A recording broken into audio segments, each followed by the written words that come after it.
What's up, guys? The Lando Show, back again with another episode of Truck Talk. I think we got episode 8 here. So things are kind of rolling pretty good. I didn't really expect at the beginning that I would have been this consistent with it, but doing the best I can and enjoying it in the process. So I guess we're just gonna keep on pumping these out and seeing what happens with it. So couple just brief topics today. A little bit. I'm gonna try to hit on the Urban Meyer to Texas situation. And I guess just the current state of everything going on behind closed doors based on some of the things that I've gathered following message boards on Inside Texas, and as well as Horns 247sports.com, and as well as another little insider nuggets that I'm getting from a buddy of mine, Adam Keyrus, who's kind of connected still from his time there on the 40 acres. So just wanted to give him some credit there for some of the things that he's been keeping me informed in, things that I wouldn't have otherwise been able to find on some of those threads. So we're just going to talk a little bit about that, and then a couple Chiefs, Steelers, and Bucs nuggets from the NFL. So let's get going. Right here, the first thing that I really have that I wanted to talk about.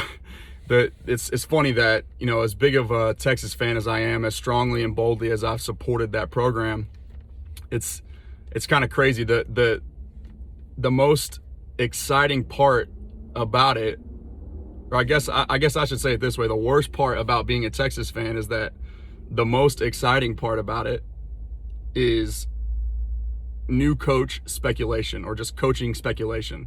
A few years in the past, we had the whole Nick Saban thing, thinking that he was going to come. That all turned out to be a load of just crap, basically. And now with Urban Meyer available, I guess, being the hottest name, the biggest college football name out there, and really the only one, the only big fish.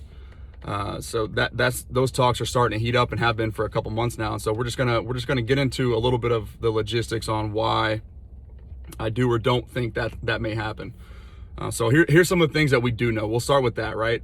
Number one, there is a willingness for Urban Meyer to want to coach again. That is true. We know that much to be true just based on people in his corner, his representatives, family members and all that stuff. Like, we know that there is willingness to coach again from, like, Urban Meyer does want to coach again, period. Okay. Another thing that we do know is that he has also stated, or people from his camp have also stated, that if in fact he does coach again, there's 3 potential candidates that he would be willing to consider. Some people say that there are 3, some say it's just Texas, but those 3 being Texas, obviously, USC, and Notre Dame. Well, the reason why I guess people would say, like, there's only really one true consideration now is because Texas can offer the most money. We kind of know that, right? They're the big money donors, the BMDs, we'll call them. They have the ability to money whip just about anybody that they want. Like, I shouldn't say the ability to money whip anybody. If money is the only outside factor that's an issue, that's the least of the worries for the University of Texas, just because it's the number one athletic program in the country from a revenue per year standpoint. So money isn't an issue there. The other reasons, though, with why we can kind of rule out those other 2 programs is because USC right now is, I think, 3-0. They're undefeated, but their season, as far as the Pac-12 is concerned, isn't going to be done by the time that it's going to be time for Texas to want to go ahead and bring Urban Meyer in. And we'll talk about why that is true in just a second as well. And Notre Dame being the other, they're obviously, top 4 team in the country right now and playing for a national title. So Brian Kelly's not going anywhere. Even if they do lose to Clemson in the ACC title game, I still think that just based on strength of schedule, the fact they've already beaten Clemson once and their reputation that they have, it's very likely that if that is the case, that we're going to see 2 ACC teams get in the college football playoffs. So I think we can go ahead and rule out those other 2 programs. But the reason why it's the reason why it's important for Texas to kind of go ahead and get the ball rolling now, one is because now in college football, there's two signing periods. So the job of coaching college football, being a head coach and even any assistant, is a lot more difficult now in 2020 than it was before 2017. And the reason why that is because the emergence of the early signing period that now happens every December as well. So there's two recruiting cycles each year. Basically, all that means is now coaches are having to recruit year round.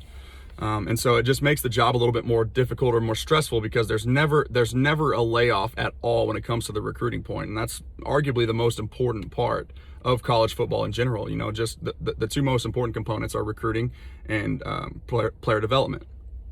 And you know, say a lot about that too. That's the second part of those two things I just stated is the reason why Texas has been in the state, you know, the current state that it's been in just for the last 10 years is because they've been able to bring in some quality talent. They just haven't been able to develop that talent. So that's why it's important to go ahead and get Urban in as soon as possible to try to salvage the 2021 recruiting cycle.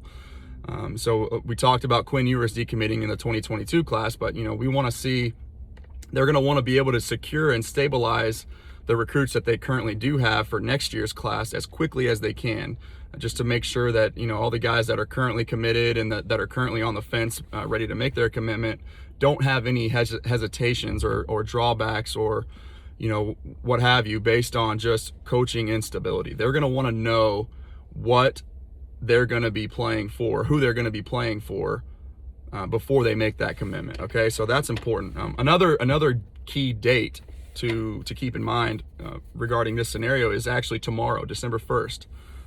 I don't exactly know why that is per se, but Tom Herman's buyout drops to $15 million. So I don't know what it would have otherwise been if they were to buy him out today. But all they have to do is wait until Tuesday, tomorrow, December 1st, and that buyout number drops to $15 million, which is, it's crazy to think that that's a affordable price or a reasonable price to consider and to go ahead and make that choice. But that's just the way that it is. So another interesting nugget that I've gathered just based on checking out some of those recruiting boards, message boards, is that it seems like from what most people who are real plugged into the situation are saying, that all the BMDs, the big money donors from, you know, the university in Austin and in Dallas are all on the same page when it comes to getting Tom Herman out and bringing Urban Meyer in. And that's apparently is pretty rare, just based on what I've read and gathered from all the past, like, you know, coaching decisions and changes from Mac Brown to Charlie Strong to Tom Herman now in the last, you know, 10 years.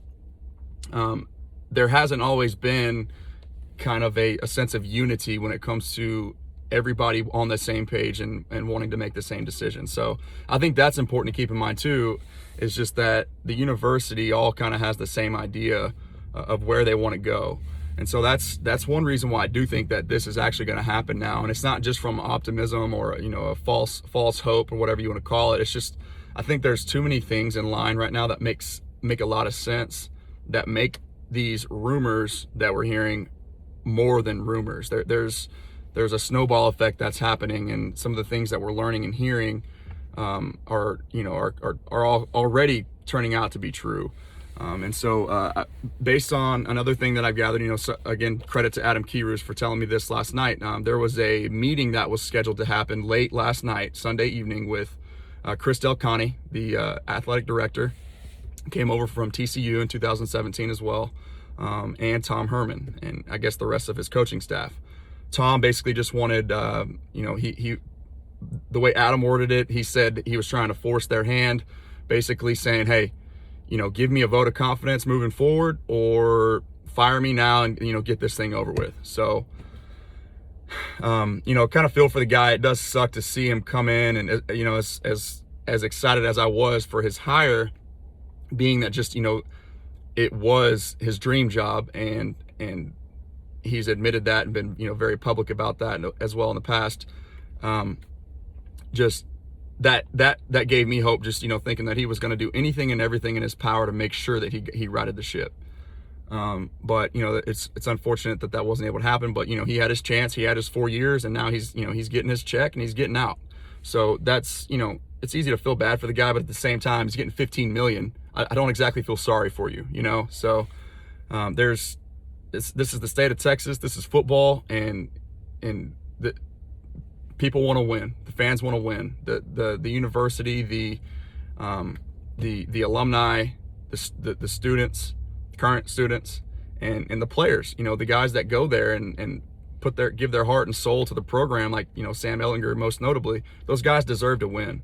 And so I'm putting all, I say me, like my opinion really matters, but all hope basically lies in the hands of Chris Del Conte to close this deal.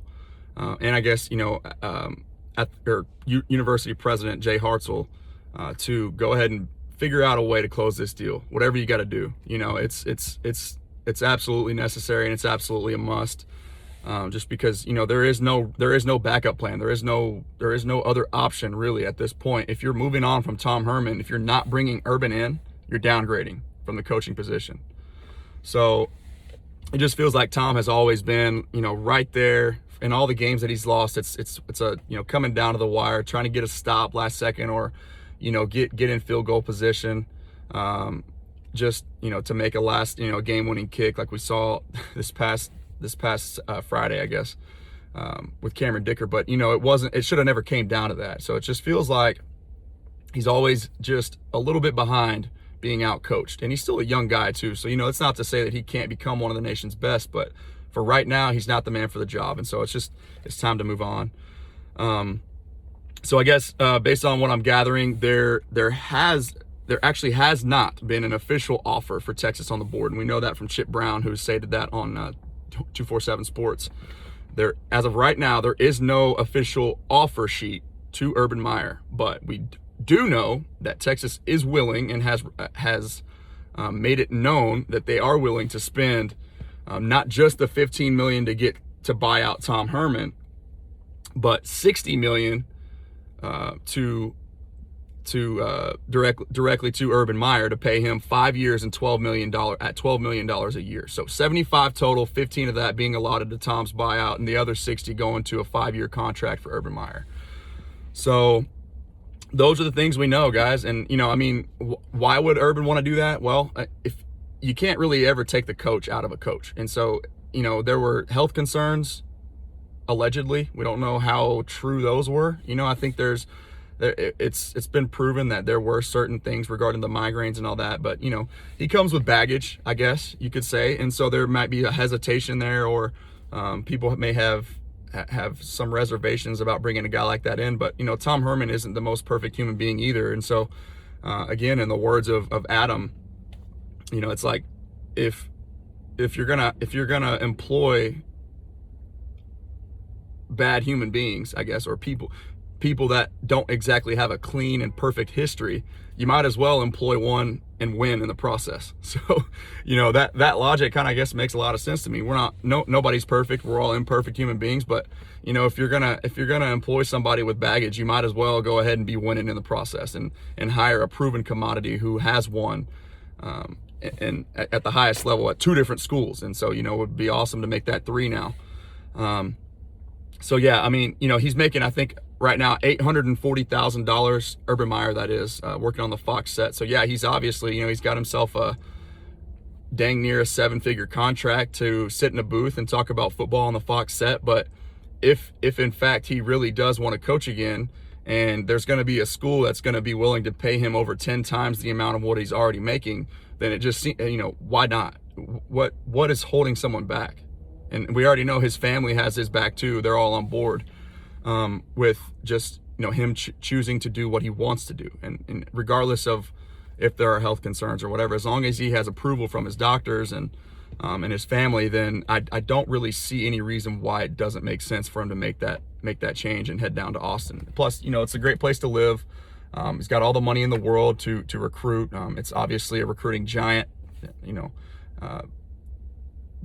Just the best place in the state of Texas to be able to kind of just the magnet effect that it has on recruits still in the state of Texas, right? So just all those things, it just seems like it makes sense, and that's why I think that we're gonna know a lot by the end of this week. But beginning tomorrow, that's gonna be the key date for us to start paying attention and seeing if something is ultimately going to happen. So that's all I got for you there. I hope most of that stuff makes sense. I think I try to keep it vanilla and simple, just to kind of lay out, what's going on and what's likely. So I do think that this deal is ultimately going to get done, but we'll just have to wait and see. So moving on, another thing I wanted to talk about, I heard this stat too, and I can't remember where, so I'll have to fact check myself there as well. But the Kansas City Chiefs now in the last 6 seasons have been 5-1 or better in their division. So at least 5-1 in their division 6 consecutive years. That stat just absolutely blew my mind. Just thinking about that, it's like, initially when I read that stat, I was like, dang, doing that for 6 consecutive years, what would be harder between that and winning a second consecutive Super Bowl? It almost just feels like, because teams within your division know you so well and know how to prepare for you, those are the hardest games to win usually. So it's like the fact that they've been able to do that 6 straight years now, 5-1 or better, just pretty remarkable there. And just the reason why I say that is just kind of wanted to segue into Patrick Mahomes. A lot of what he's doing now seems to be kind of getting swept under the rug a little bit before maybe last night's game with the performance of him and Tyreek Hill. But it just, it feels like I go through this cycle every week when I'm watching Aaron Rodgers, Russell Wilson, and Patrick Mahomes. I'm like, every time I'm watching one of those guys play, in that moment, I'm like, dang, that's the best quarterback in football, just watching what those guys do. But I kind of came to the conclusion watching Patrick Mahomes last night, and it wasn't really just anything last night that he did in particular that kind of reinforced that idea. It was just, like I said, being in the moment reminded me this is what I said in my head, and I wrote it down so I didn't forget. I said, Patrick Mahomes, Russell Wilson, and Aaron Rodgers all do things that others can't. But Patrick Mahomes does those things in a way that nobody else can. So that's just what I see. And again, I can't necessarily pinpoint anything in particular that makes me believe that. It's just the arm angles, the athleticism when he needs it, the awareness, navigating the pocket, and then just the unwavering precision throwing the ball down the field consistently and putting the ball in a place where only his guys can go and get it. It really is remarkable, and it's incredible to watch. So, kind of conversely, moving back over to the NFC, I do still think, like I said, I think in episode 3, I do still believe that the Bucs they're my favorite to win the NFC, just based solely upon the pieces and weapons that they have offensively. Their quarterback, who I ultimately think is going to get things figured out and get in sync with those weapons, and then what they have on the defensive side of the ball just really seems like their roster is constructed in a way that no other team in the NFC is right now on both sides of the football. I think they have the advantage there. So I think it's only a matter of time, again, before we see Tom start to click. And if it wasn't for the first quarter and Todd Bowles basically trusting Carlton Davis, their corner who was on Tyreek Hill, basically on an island in man coverage, which I don't know why anybody does that. Anybody believes in their corner, regardless of how good they are, enough to just say, hey, you got Tyreek Hill, you're on an island, no safety help, just go cover him. Patrick Mahomes is going to make you pay for that every single time, okay? And we saw that last night too. So Todd Bowles learned his lesson there. I respect him as a defensive coordinator. I respect him for trusting his players to go and be able to make that play so they don't have to allot so much help in coverage, and they can kind of, they were trying to bring 4 and 5 guys and to pressure Mahomes last night consistently, and it started to work towards the end of the game. They had a lot more success getting off the field in the second half, but if it weren't for a couple of those big plays early and trusting Carlton Davis on an island, I think they're in a position to win that game. So that's just what I think. I feel like the Bucs are still my favorite to win the NFC. So we'll see how it plays out. It's going to be fun to watch. And then last thing I wanted to kind of hit on. I also do still think that I favor the Steelers right now in the AFC, just based solely upon the divisions, or sorry, not the divisions, but the conferences having 7 teams now in the playoff picture on each side. So it used to only be 6, but this year now they've added that extra wild card spot. So now that means there's only 1 first round bye. So the Steelers, they don't have any losses at this juncture. And looking at their schedule, they go to Buffalo and to Cleveland. I think the game in Cleveland is the last game of the season, so that may be the ultimate deciding factor towards who could potentially get that first overall seed in the AFC between them and the Chiefs. But that's the only reason I say that I give the Steelers the edge, is because if in fact they do hang on to that first round bye, that's such a huge advantage now because of the emergence of the 3rd wild card spot in the playoffs. And so the Chiefs, I think at worst they finish with 2 losses. They still have to go to New Orleans. So, in any other year when the crowd is a factor, I think it's a tougher game than it might be this season. So I still expect the Chiefs to win that game. But if in fact they drop 1 more game to put them at 2 total losses, 14-2 on the season, I think that would be the game that they would lose. And so that may be the reason why Pittsburgh still is able to hold on to that top overall seed in the West or in the AFC and get that first round bye. And so we know how big that is too. That's huge. Just getting guys rested and healthy and having an extra week to prepare for one of the 2 teams that you may end up playing the following week. So, yeah, those are my thoughts, guys. Like, once again, to kind of conclude things here, please just leave me some feedback. Leave a comment in the chat and drop a like on this video as well. And if you haven't already, please subscribe. Just show me some love and let me know, like I said in the comments, about what you want to hear in the future. Some of the things that are going well, some of the things that you don't particularly like. I'll try to branch out and make things more appealing towards the rest of the NFL fans, and not just more specific to the Cowboys and the Longhorns. That's obviously that's my bread and butter there. But I love studying